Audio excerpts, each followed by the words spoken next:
کیا آپ جانتے ہیں نبی کریم صلی اللہ علیہ وسلم نے گھوڑوں کو ایسا اعزاز دیا جو قیامت تک ختم نہیں ہوگا؟ بسم اللہ الرحمن الرحیم۔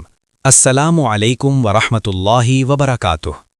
جناب نبی کریم صلی اللہ علیہ وسلم نے فرمایا کہ گھوڑوں کی پیشانیوں میں قیامت تک کے لیے خیر رکھ دی گئی ہے، یعنی ثواب اور مال غنیمت۔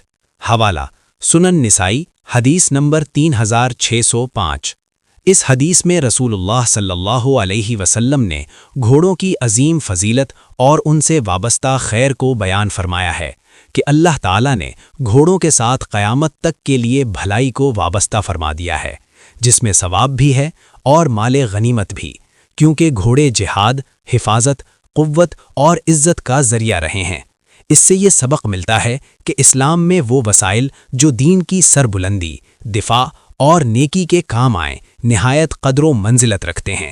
مثال کے طور پر اگر کوئی شخص گھوڑے پالے یا رکھے اور اس کی نیت نیکی، دین کی خدمت یا جائز مقاصد ہو تو وہ اس پر اجر کا مستحق بن جاتا ہے۔